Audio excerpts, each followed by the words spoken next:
Sorry, guys, I was adjusting my volume. It's Allison from Allykatkreations. How are you?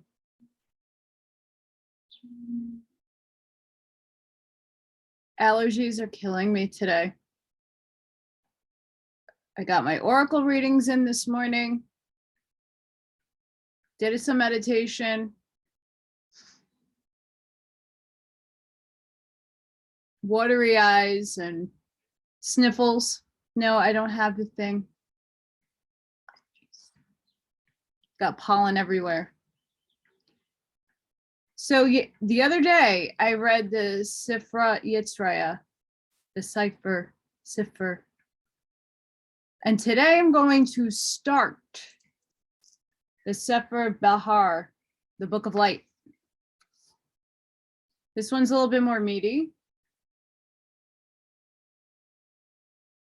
A bit more meaty. So I'm going to start that.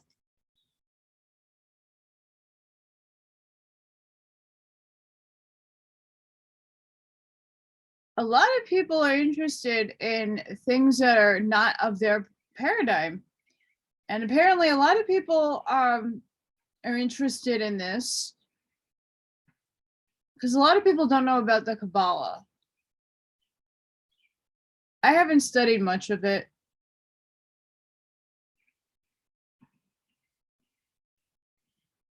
But in all these books, there are some truths in there. So it's up to us to pluck them out. And before I begin, please hit that like button. Please subscribe to my channel if you haven't done so already. And share if this is something you could share with other people to enlighten them. And again, I'm not here to ask you to believe. It's just out of curiosity that I read a lot of these books, that they show up in other books that I read, and sometimes they're often very heavily quoted. So it's worth looking into and diving into other paradigms and other concepts.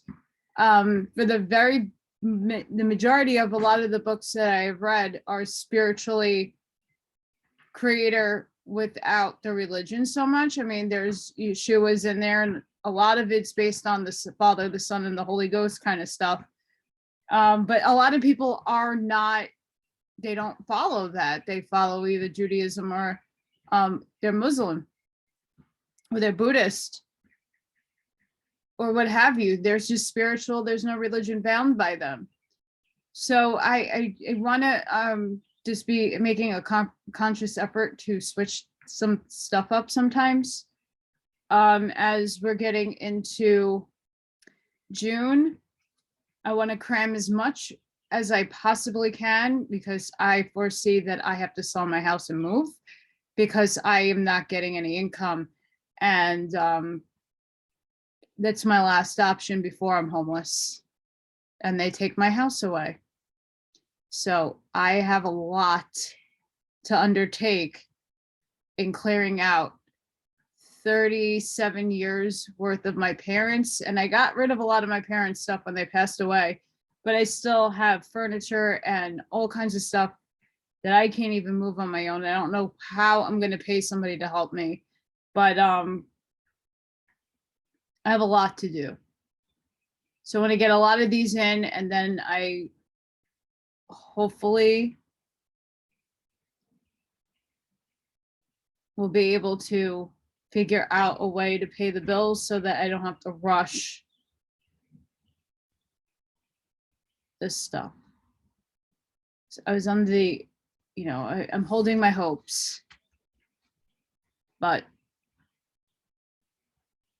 shit ain't happening and I'm done worrying about it. My co-host might make, yep, here she comes.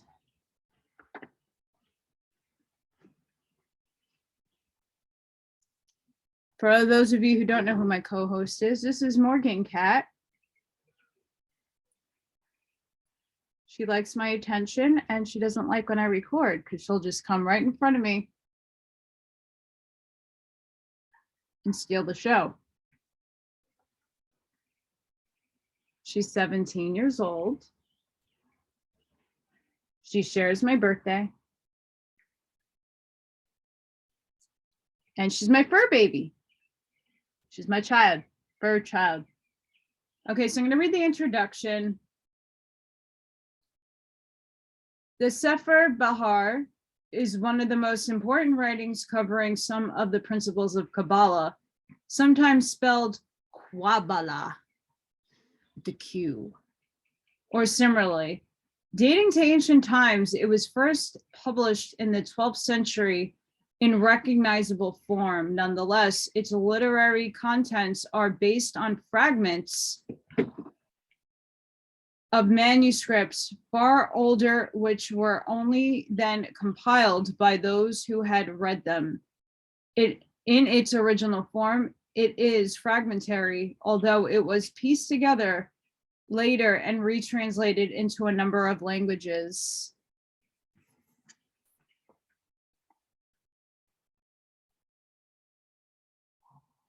The material is dense. The opinions of the rabbis mentioned here certainly pertain to the sometimes arcane and often confusing system of numbering Hebrew terms and letters, as well as drawing theological conclusions about the nature of existence in a philosophical manner by approximating these same terms and concepts to one another. For example, we get kolam, or the soul, from which connections are made in the second section to shalom, vigor, health, which is the result of a godly life, listening to the soul. Likewise, ignoring the same results in kolhe, weakness and sickness. At times, the opinions of the rabbis are lengthy and convoluted. I'm going to give you guys a side note.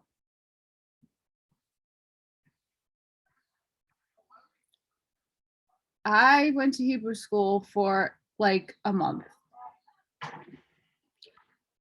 I was raised in a Jewish household. I do not know Hebrew. I don't know how some of these words are correctly pronounced. So please bear with me while I read this and excuse the non-trying to be disrespectful to the language. Even in English, there's a lot of words I just can't project because of my teeth and other issues in my mouth. So please just keep in mind, I'm not here to be disrespectful to any of the text words or things that are not in my language. And even though I butcher English all the time, and it's not because I want to, by the way.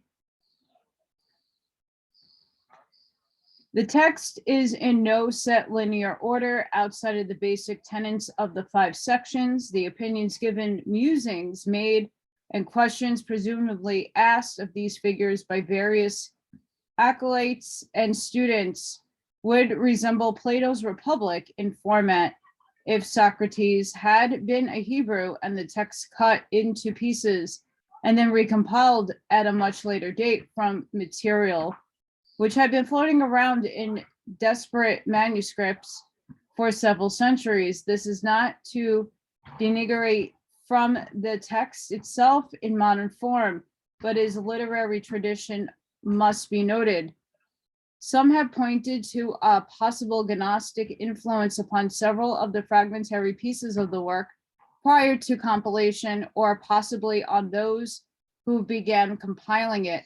This is probably true, at least in translated form. The work appears to indicate an overall philosophical view of the cosmos and existence roughly similar to the concept of partitioning some divine whole into fragmented, mundane, or tangible physical pieces, attempting as well to expound similarities between terms. The modern man would not find similar peace and discord, for example, stemming from the same general divine source. A further possible Gnostic inclusion here takes the place of one explanation given for the temptation of Eve and subsequently Adam.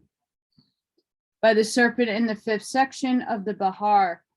In an explanation overlooked by Christendom, probably for very specific reasons, here the serpent appears to be humped. In a matter we might normally ascribe to a cryptozoological tale regarding something like a champ or a Nessie, and the serpent copulates with Eve in order to seduce her. These treaties is nothing like those usually described by Christians, especially those of the evangelical variety. Indeed, here we get a closer look at the origins of Satan or Samael, possessing the same serpent. Indeed, in the original scriptures and opinions of these beings, it was a winged, legged creature more closely approximating a dragon than what would commonly be understood as a snake in the modern era. These tales transformed in interpretation over time or closer to their older Sumerian approximation than to modernity. For as well as we must remember that it is from Sumeria and later Babylonians residing there at the time the Jews began first penning their formerly oral traditions, that this tale comes.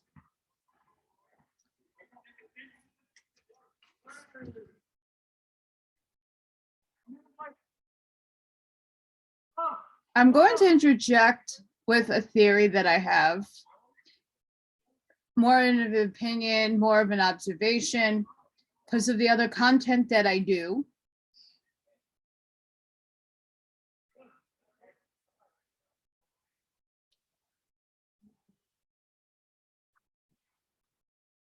Who created us? Our physical vehicles, not our souls. Who created us? If it's talking about a dragon-like creature who did the deed with Eve, Draconian come to mind? A Draco? Plausible. We do have a reptilian mind. A brain, a piece of our brain is reptilian. I mean, again, you got to look at the polarity. They're not all evil.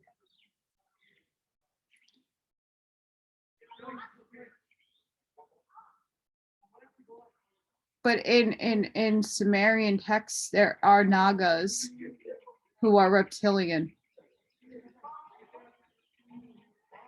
So I just want to throw this out there.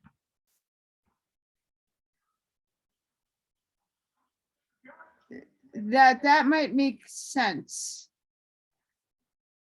to people who are in the know and understand the inversion that happens. Yeah, this is my neighborhood all day. The scholars here attempted to explain the content of verses and language used in the Torah through a series of metaphoric and sometimes biblical stories of various kings and princes and other figures, designed to show through physical abstraction how certain principles exist and what they are like. We get, for example, here in the 2nd section, the concept of a wealthy man. He is rich.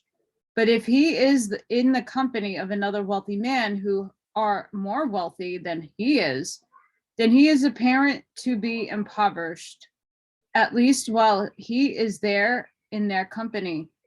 We may think of a millionaire in the company of a billionaire to understand the metaphor given as it was meant to be understood.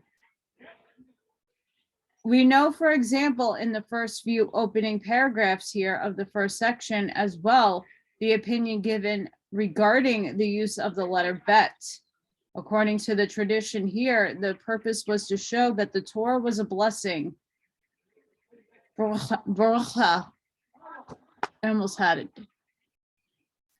Bracha. That doesn't happen very often.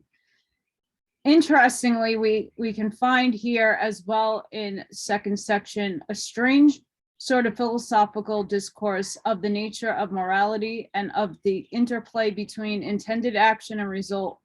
For here it posits a situation. There is a person who intends to do good, but ends up doing evil. So too is there one who intends to do evil, but the outcome is good. The latter, despite evil intent, is here seen as superior, pointing to an importance placed not the intent of the individual, but the outcome which results from it. The passage does not make it clear if this insinuates that a divine hand was at work in causing the outcome and that it was fated in some way or not. This entire work is attributed to a rabbi of ancient origin, Netanya ben Kahana, maybe, a Kabbalist mystic of antiquated times. It is not clear that this is the case, and it's possible that the fragments here came into existence over time as a result of multiple authors, only be compiled together due to the similar content and nature. Whatever the case may be, the Bahar is of the great importance within Hebrew mysticism. There is also here the possible Gnostic inclusion of the concept of divine rays from the power and central potency of the deity spoken of, and the concept of destroying light. Common to Kabbalah, this is also spoken of, especially the fixation on rays of or degrees of power and light. In Gnostic works of antiquated origin, such as the oracles of Zoroaster, or the hypothesis of the archons. I've read that. Go check it out. In both general paths and literary traditions, the full force and potency of the highest power or powers is partially hidden here. As it is said, hidden specifically because the power held is so absolute and all-encompassing that anyone who has not fully ascended would see it and immediately be consumed utterly. In Gnostic tradition, though, it is the corruption of the demiurge that veils the light of the highest beings and powers through the fracturing of existence into dichotomy, and its lowering and veiling by the same token. In the latter tradition, it is a form of corruption of divine force, which splits reality from a sort of totality or whole, which is also alluded to in the concept of nirvana from the East. All of these traditions may have loosely associated with one another prior to all said writings and opinions being crafted, for in those times trade and travel was more commonly than archaeology has previously admitted, indeed perhaps by a large margin. The most important and often stated concept through here is that of the study of the Torah itself. The opinion given is that the mere studying of the Torah, the mere act of reading and pondering it all, both helps the God spoken of to acquire power and stability, while imparting various degrees of immense capability to the one doing the studying, taking various forms according to the worth, sinlessness, and virtues of the reader and scholar taking part in such an activity.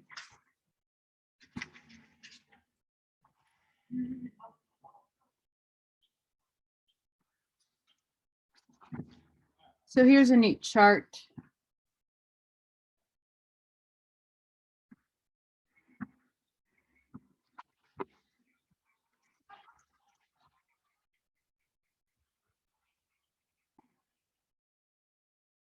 The first verses of creation. I'm going to slaughter this name and I do apologize. The Rabbi Nehunaha ben Hakana said, one verse, Job 37:21, states, quote, "And now they do not see light. It is brilliant, Bahar, in the heavens," end quote. Another verse, however, Psalm 8:12 states, quote, "He made darkness his hiding place," end quote. It is also written in Psalm 97:2, quote, "Cloud and shadow surround him," end quote. This is an apparent contradiction. A third verse comes and reconciles the two. It is written in Psalm 139:12. Quote, even darkness is not dark to you. Night shines like day. Light and darkness are the same, end quote.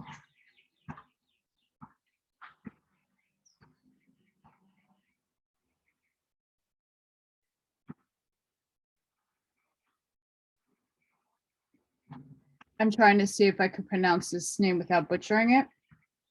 I'm going to give it my good shot. Rabbi Berashaya said, it is written in Genesis 1:2, quote, the earth was chaos, tohu, and desolation, bohu. What is the meaning of the word was in this verse? This indicates that the chaos existed previously and primordially. What is chaos? Tohu.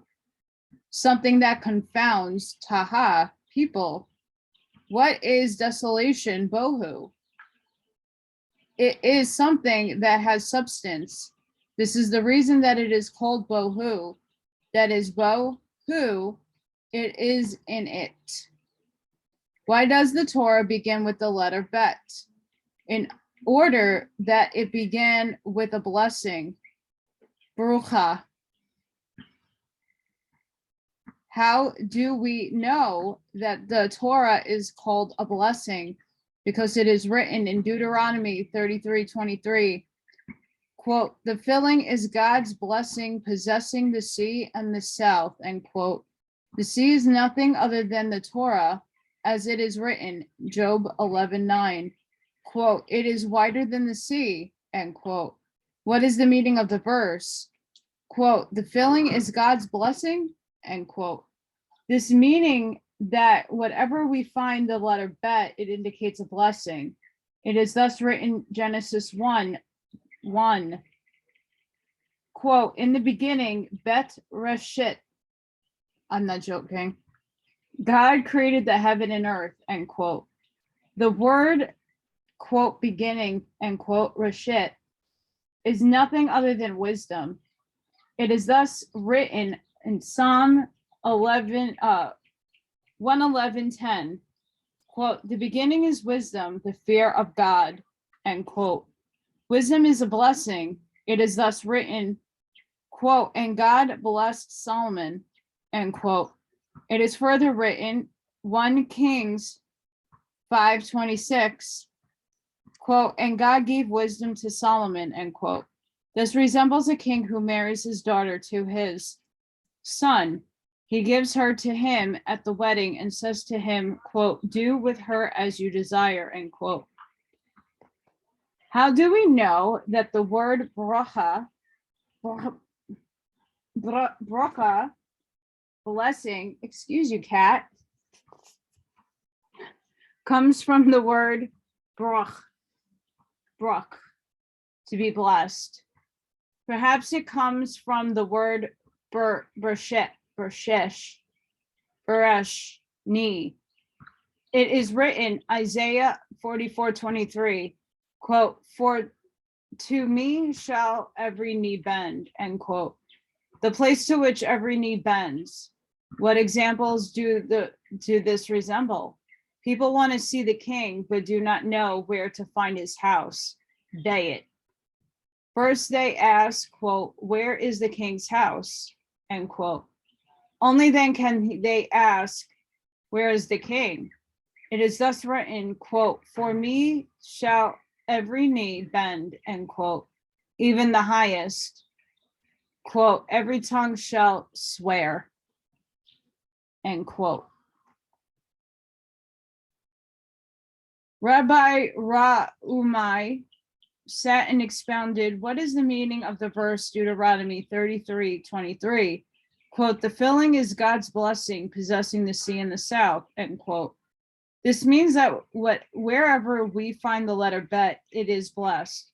This is the filling referred to in the verse, quote, the filling is God's blessing, end quote. From there it nourishes those who need it. It was from the filling that God sought advice. What example does this resemble? A king wanted to build his palace among great cliffs.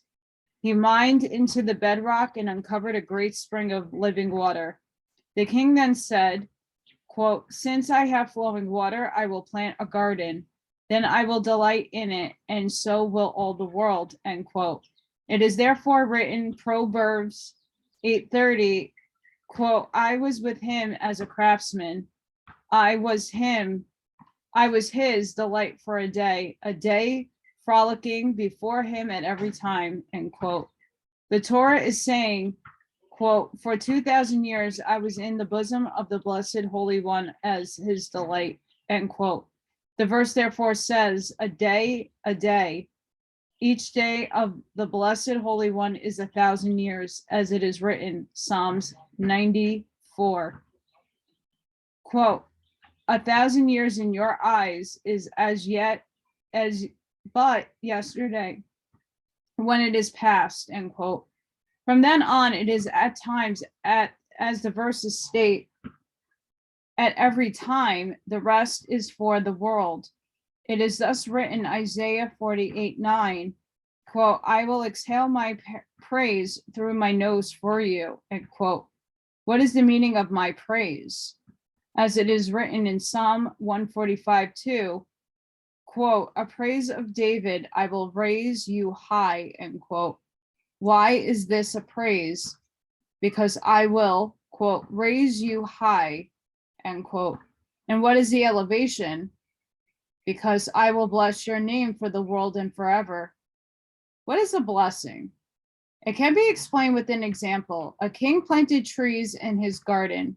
It may rain and water them, and the ground may be wet and provided them with moisture, but still he must water them from the spring. It is thus written, Psalm 111:10, quote, "The beginning is wisdom, the fear of God, good intelligence to do all who do them," end quote. You may think that it lacks something. It is therefore written, quote, "His praise endures forever," end quote. Rabbi Amore sat and expounded, what is the meaning of the verse Deuteronomy 33:23? Quote, "The filling is God's blessing, possessing the sea of the south," end quote. Moses was saying, quote, "If you follow my decrees, you will inherit both this world and the next," end quote. The world to come is likened to the sea, as it is written, Job 11:9, quote, "It is wider than the sea," end quote. The present world is referred to as the south.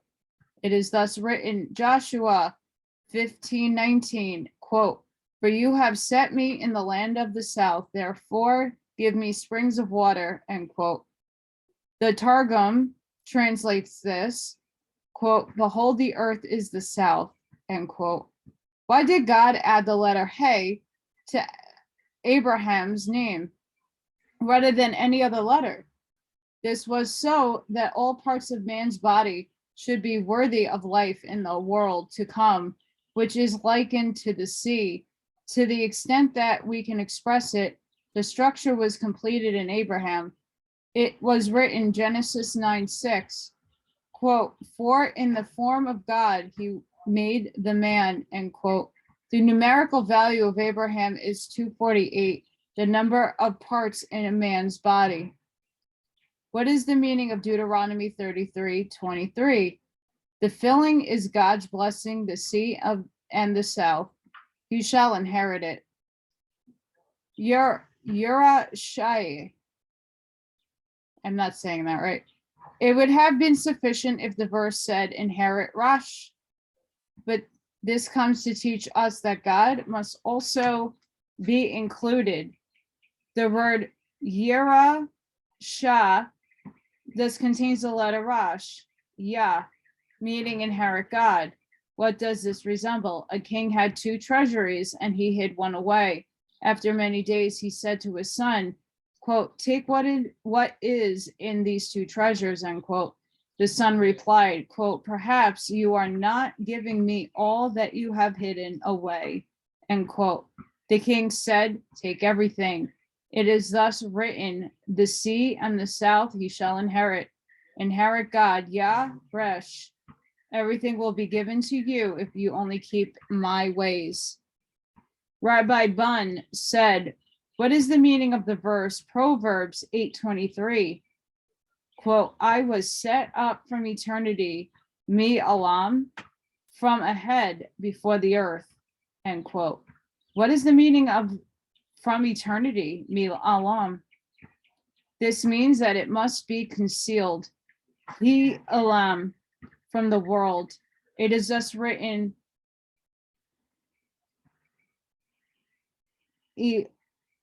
Ecclesiastes, I can't project that, guys, 3:11.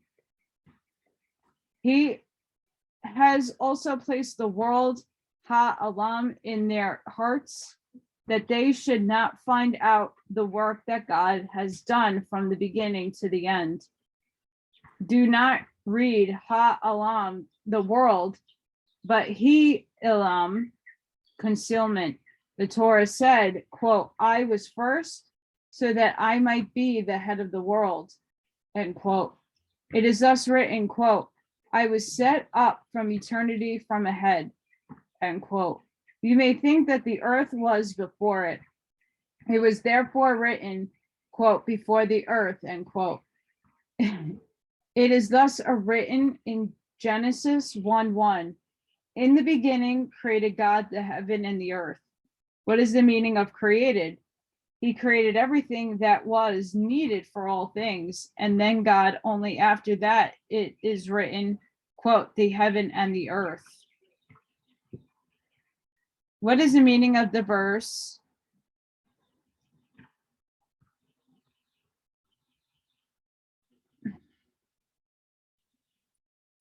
Ecclesiastes.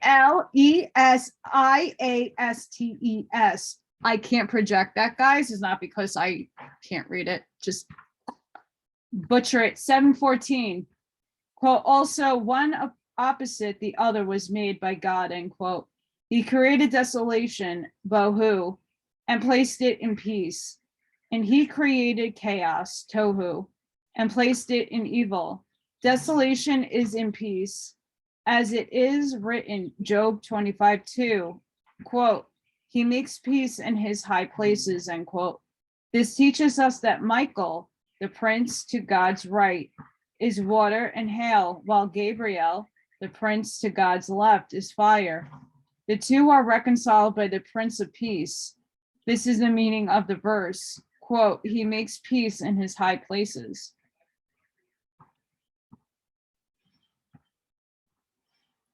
Yep.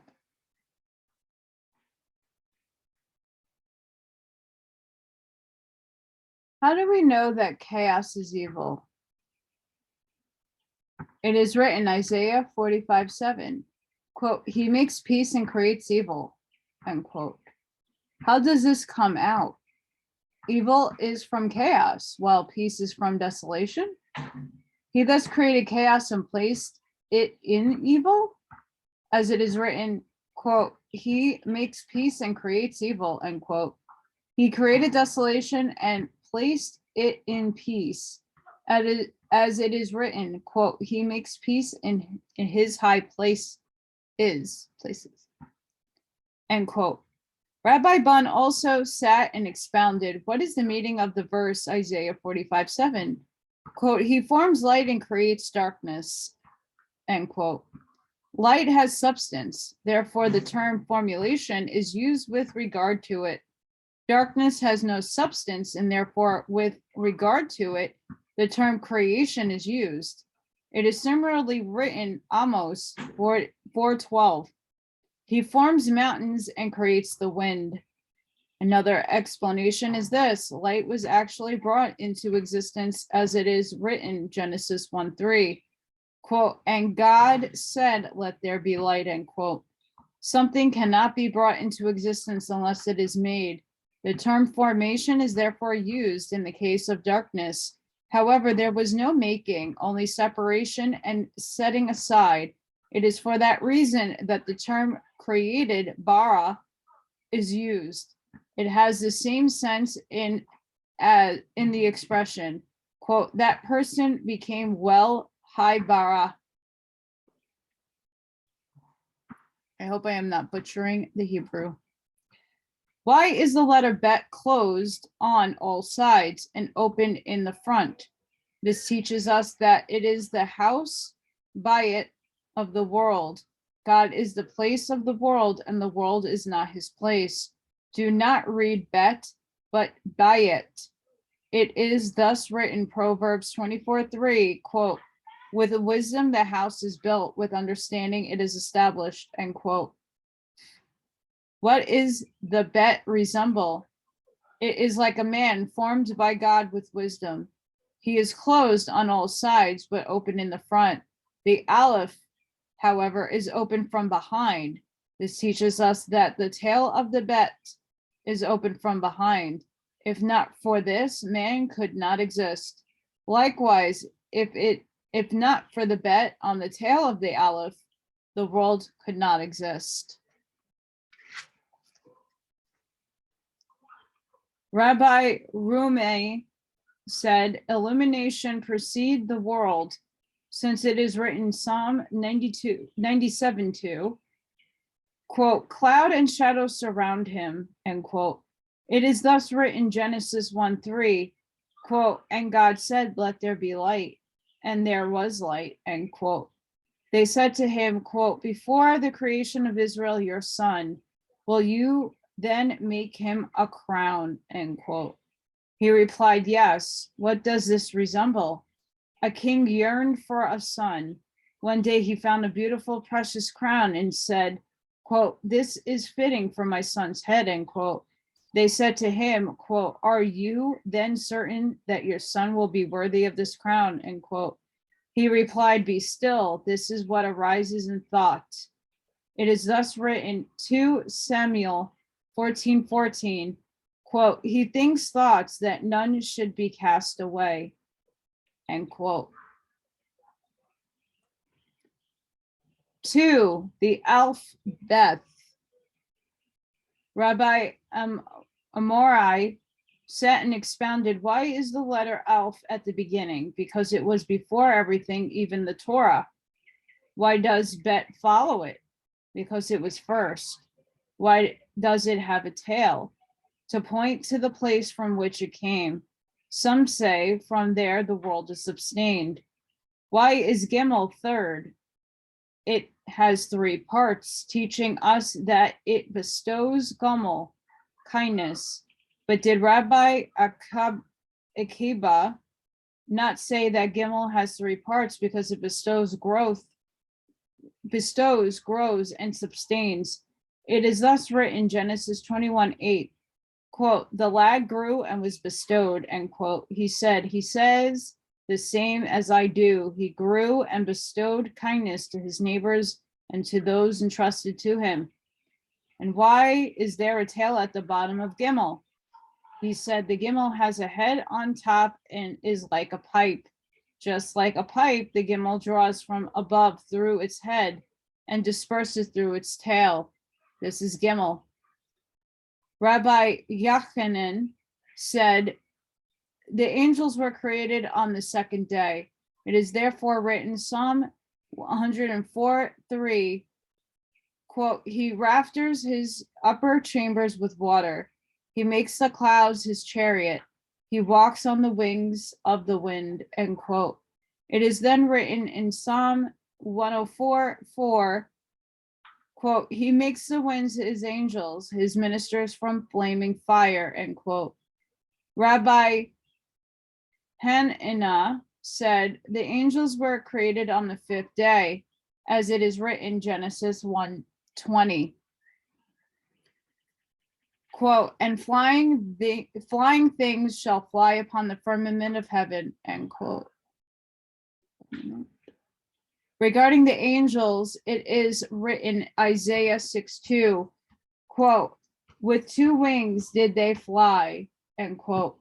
Rabbi Levatus ben Tervars said, all agreed, even Rabbi Yachanan, that the water already existed on the 1st day, but it was on the 2nd day that he rafters his upper chambers with water, the one who, quote, makes the clouds his chariot, end quote, and the one who, quote, walks on the wings of the wind. But his messengers were not created until the fifth day. All agreed that none were created on the first day. It should therefore not be said that Michael drew out the heaven at the south and Gabriel drew it out at the north, while God arranged things in the middle. It is thus written, Isaiah 44:24, quote, I am God, I make all, I stretch out the heavens alone, the earth is spread out before me, end quote.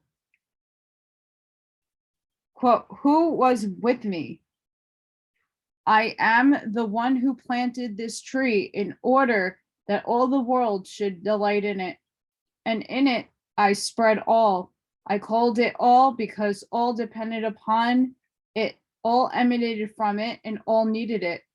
To it they look, for it they wait, and from it souls fly in joy. Alone was I when I made it. Let no angel rise above it and say, quote, I was before you, end quote. I was also alone when I spread out my earth, in which I planted and rooted this tree. I made them rejoice together, and I rejoiced in them. Quote, who was with me? End quote. To whom have I revealed this mystery? Rabbi Rumi said, from your words, we could conclude that the needs of this world were created before the heavens. He answered, yes. What does this resemble? A king wanted to plant a tree in his garden. He searched the entire garden to find a spring flowing with water that would nourish the tree, but could not find any. He then said, quote, I will dig for water and will bring forth a spring to nourish the tree, end quote. He dug and opened a well flowing with living water. He then planted the tree, and it stood giving forth fruit. It was successfully rooted since it was always watered from the well. Rabbi Yana said, the earth was created first, as it is written, Genesis 2:4, quote, on the day that God made the earth and heaven, end quote. They said to him, it is not written, Genesis 1:1, in the beginning God created the heaven and earth. He replied, what is this like? A king brought a beautiful object, but since it was not complete, he did not give it a name. He said, I will complete it. I will prepare its pedestal and attachment, and then I will give it a name. It was thus written, Psalm 102:26, quote, from eternity you founded the earth, end quote. And then, quote, the heavens are the work of your hands, end quote. It is furthermore written, Psalms 104:2, quote, he covered himself with light like a garment. He spread out the heaven like a curtain. He rafters his upper chambers with water, end quote. It is then written, Psalm 104:4, quote, he makes the winds his angels, his ministers of flaming fire, end quote. Finally, it is written, Psalms 104:5, quote, he founded the earth on its pedestals, that it not be removed from the world and forever, end quote. When he made its pedestal, he strengthened it. It is therefore written that it not be moved. What is its name? And forever Voed is its name, and its pedestal in the world Alam. It is therefore written for the world and forever.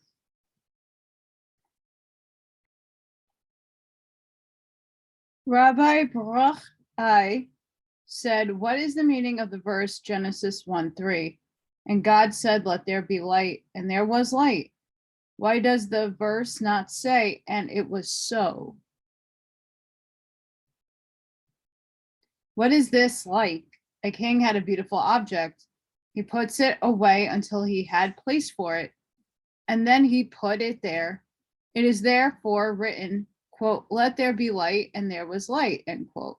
This indicates that it already existed. Rabbi Amari said, what is the meaning of the verse Exodus 15:3? Quote, God is a man, Ish, of war, end quote.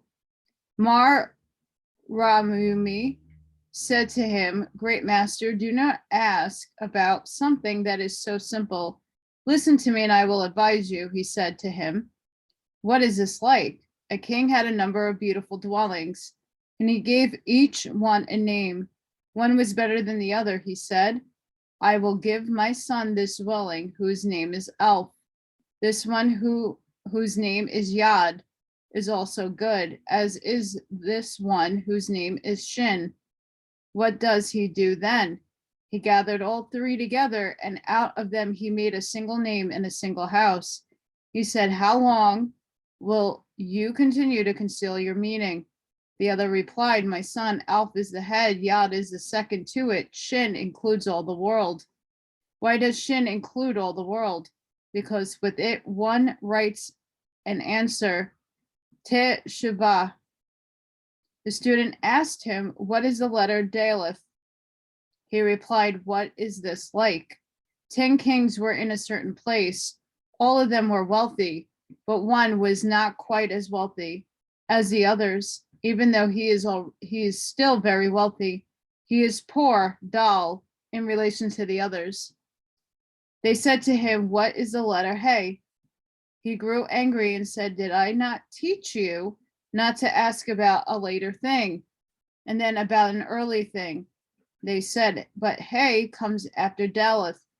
He replied, The order should be Gimel Hey. Why is it Gimel Daleth? Because it must be Daleth Hey. And why is ordered Gimel Daleth? He said to them, Gimel is in the place of Daleth on its head, and it is the place of Hey. Daleth with its tail is place of Hey. What is the letter Vav? He said, There is an upper Hey and a lower Hey. They said to him, But what is Vav? He said, The world was seated with 6 directions. They said, It's not Vav, a single letter. He replied, It is written Psalm 104:2, quote, He wraps himself in light as a garment. He spreads out the heavens like a curtain, end quote. Rabbi Amori asked, Where is the Garden of Eden? He replieth, It is on earth. Rabbi Ishmael expounded to Rabbi Akabi, What is the meaning of the verse Genesis 1:1? Quote, In the beginning, God created the heaven and earth, end quote.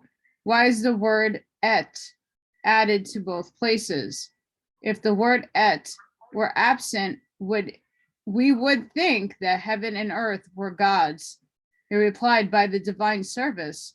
You may reach out for the true meaning, but you have not sorted out, and therefore you speak in this manner. But as to the heavens, et, the word et comes to include the sun, moon, stars, and constellations, while for the earth, et, it comes to add trees, plants, and the Garden of Eden. They said to him, It is written Lamentations 2:1, quote, He threw the beauty of Israel from heaven to earth, end quote. From here we see that it fell. He replied, If you have read, you did not review. And if you reviewed, you did not go over it a third time. What does it resemble? A king had a beautiful crown on his head and a beautiful cloak on his shoulders. When he heard evil tidings, he cast the crown from his head and the cloak from his shoulders. They asked him, Why is the letter Sheth opened? And why is the vowel point a small pitash? He said, Because all directions, Rosh, Rochat, are closed except for the north, which is open for good and for evil. They said, How can you say that it is for good? It is not written, Ezekiel 1:4, quote, And behold, a stormy wind coming from the north, a great cloud and burning fire, end quote. Fire is nothing other than fierce anger.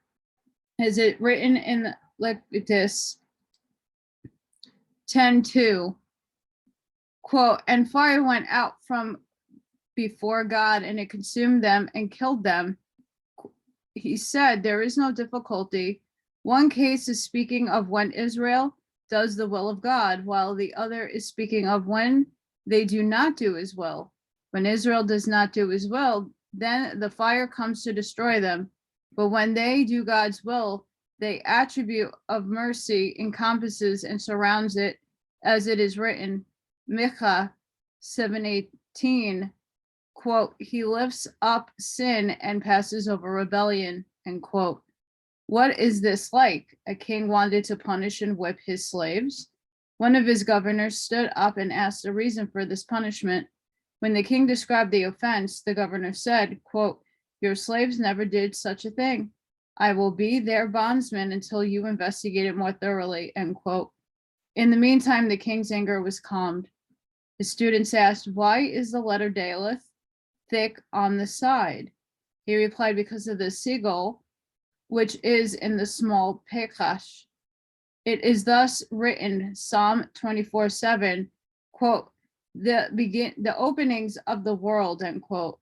There are placed a petach above and a sigil below. It is for this reason that it is thick. What is the petach? It is an opening. What is meant by an opening? This is the direction of north, which is open to all the world. It is the gate from which good and evil emerge. And what is good? He mocked them and said, did I not tell you that it is a small pekach, or opening? They said, we have forgotten. Teach us again. He reviewed it and said, what is this like? A king had a throne. Sometimes he carried it on his arm and sometimes on his head. They asked why, and he replied, because it is beautiful and it is pity to sit on it. They asked, where did he place it on his head? He replied, in the open mem. It is thus written, Psalm 85:12, quote, truth sprouts up from the earth and the righteousness looks down from heaven, end quote. Rabbi Amore sat and expounded what is the meaning of the verse Psalm 87:2, quote, God loves the gates of Zion more than all the dwelling of Jacob, end quote. Quote, the gates of Zion, end quote, are the openings of the world. A gate is nothing other than an opening. We thus say, quote, open for us the gates of mercy, end quote. God said, I love the gates of Zion when they are open. Why? Because they are on the side of evil.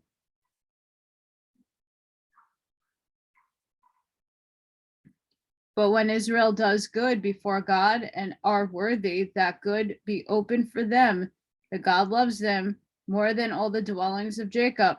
They are all peace, as it is written, Genesis 25:27, quote, Jacob was a simple man dwelling in tents, end quote. This is like two men, one who is inclined to do evil and does good, and the other who is inclined to do good and does evil. Sounds like the world we're living in right now. No, you don't say, Allison. What the hell are you talking about? It's all inverted. Who is more praiseworthy? The one who is inclined to do evil and does good? For he may do good again. Is it therefore written, Psalm 87:2, quote, God loves the gates of Zion more than all the dwellings of Jacob, end quote. These are all peace, as it is written, Genesis 25:27, quote, Jacob was a simple man dwelling in tents, end quote. The student asked, what is a shalom? He replied, it is the soul, and its name is shalom. If you listen to it, your body will be vigorous, shalom, in the ultimate future. But if you rebel against it, there will be sickness, sholem, on your head and disease, cholim, on its head. They also said every dream, shalom, is the shalom. Every white precious stone is in the shalom. It is thus written, Exodus 28:19, a white stone, shalom. I'm not going to mess that up, so sorry. He said to them, come and hear the fine points regarding the vowel points found in the Torah of Moses. He sat and expounded, Shrek hates evildoers and punishes them. Its side includes jealousy, hate, and competition. It is thus written, Psalm 37:12, He gnashes Shorek, his teeth at them. Do not read Shoek gnashes, but Shoshek repels. Repel Rakat. I'm not going to get that out right now. Thus traits from yourself and repel yourself from evil. Good will then certainly attach itself to you. Shirek does not read Shirk, but Kresh, Krash, Crack, Ice. I need a Hebrew scholar or somebody who knows Hebrew that can help me with this. I do apologize. Whatever the Shirek touches becomes ice. It is thus written Exodus 34:7, and it cleanses. What is the indication that Shirek has the connotation of burning? This is because it is fire that burns all fire. It is thus written 1 Kings 18:38, quote, and God's fire fell and it consumed the burnt offering, the wood, the stone, the dust, the evaporated, the water was entrenched.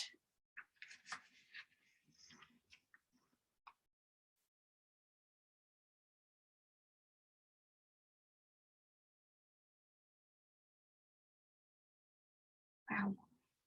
So guys, I'm going to leave it there because the third section is really long of a read, and I want to read these in full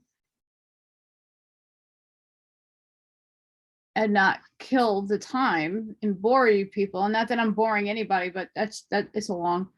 And then you can make fun of me for butchering some Hebrew. I do, again, once again, apologize for that. Again, I am a dyslexic. That's truth. Also falls out. And yeah, there's certain things I just can't project. So I'm not even going to butcher it, disrespect it, or try. Some stuff I will. But very interesting. Reptilians, inversions, just things that we need to take into account when we're reading texts like these, especially if you're in the same mindset as myself. We will continue on the next time. I'm going to make a playlist. I'm going to put some of the other texts in there that are short, 1 or 2, 3 videos, and that's it. The Gospel of Q, the Chaldean oracles, stuff like that. I'm going to make a whole playlist just for them so that you can find it in one spot. I hope all of you enjoyed that. I have my little princess here.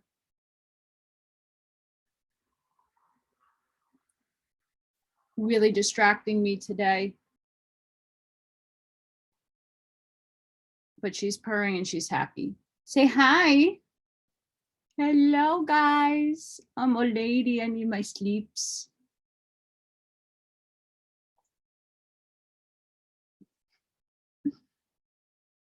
So I hope all of you enjoyed that. I will be continuing that during the next week. Sending each and every one of you love and light. I hope you enjoyed that. Please don't forget to like, share, and subscribe to my channel. If you get anything out of my work, a light bulb, an epiphany, a dot connected, a new book to read and to research, please consider supporting my work, supporting me. And if a love donation can come my way, that'd be great. If not, that's fine. Hit that like button. And I'll see you on the next one, guys. Bye.